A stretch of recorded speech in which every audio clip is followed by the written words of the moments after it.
জীবনে চাহিদা যত কম থাকবে জীবন ততই সুন্দর হবে। এটা কিন্তু আসলেই সত্য কথা। আপনি একটা জিনিস চিন্তা করে দেখবেন, আপনি যখন সবসময় আপনার মনকে বলবেন আমার এই নেই ওই নেই, আমার এটা নেই অন্যের ওইটা আছে, আরেকজনের এটা আছে আমার কেন নেই, তখন দেখবেন আপনার সবসময় মন বিষণ্ণিত থাকবে। সুতরাং সবসময় মনে রাখতে হবে মহান আল্লাহ তাআলা আপনাকে যা দিয়েছেন তা অনেকের স্বপ্ন। আপনি যদি সুস্থ থাকেন এটা সবচেয়ে বড় নিয়ামত।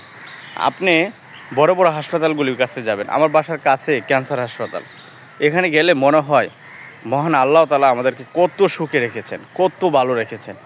বিশেষ করেন হাজার হাজার রোগী প্রতিদিন একটি সিট পাওয়ার জন্য, বাঁচার জন্য, জীবনের শেষ চিকিৎসার জন্য কঠোর পরিশ্রম করতেছে, কিন্তু কোনো সিট পাচ্ছে না।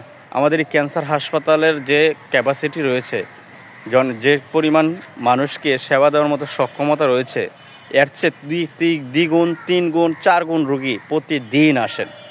আপনি বিশ্বাস করেন, যদি ঢাকার আশেপাশে আপনাদের কারো বাসা থাকে মহাখালীর আশেপাশে, এই মহাখালী ক্যান্সার হাসপাতালে গেলে আপনি একদম ভোর 4টা থেকে শুরু হয় সিরিয়াল দেওয়া। কিসের সিরিয়াল জানেন? শুধু একটি সিটের জন্য, একটি চিকিৎসার জন্য যে কোনো পরিমাণে একটা সিট প্রয়োজন। কারা চিকিৎসার জন্য আসে জানেন? জীবনের শেষ যাদের চিকিৎসা মনে করে এখানে আসলে আমি হয়তো ভালো হতে পারি। কারণ ক্যান্সার হাসপাতালের এত পরিমাণ রোগী, আর অন্য অন্য হাসপাতালে অবশ্যই চিকিৎসা আছে, বাংলাদেশের ব্যয়বহুল হাসপাতাল আছে, অনেক অনেক অত্যাধুনিক হাসপাতাল আছে, কিন্তু ওখানে তো সাধারণ মানুষ চিকিৎসা করার মতো সক্ষমতা নেই। সক্ষমতা যাদের নেই তারাই এই হাসপাতালে এসে সিরিয়াল দেয়। অথচ কত কত রোগী বারিন্দায় শুয়ে রয়েছে, রাস্তায় শুয়ে রয়েছে, ওনাদের এখন একদম বাংলাদেশের সর্ব আধুনিক চিকিৎসা প্রয়োজন, কিন্তু পাচ্ছে না। টাকার সক্ষমতা, কারণ টাকা যদি থাকতো তাহলে তো তারা ভালো ভালো হাসপাতালে যেতে পারতো। সেই তুলনায় মহান আল্লাহ তাআলা আপনাকে কতটুকু ভালো রেখেছেন একবার চিন্তা করুন। হয়তো আপনার অর্থ সম্পদ নেই, আপনার অনেক টাকা নেই, কিন্তু আপনি তো সুস্থ আছেন। পৃথিবীতে সুস্থ থাকাটাই সবচেয়ে বড় নিয়ামত মহান আল্লাহ তাআলার।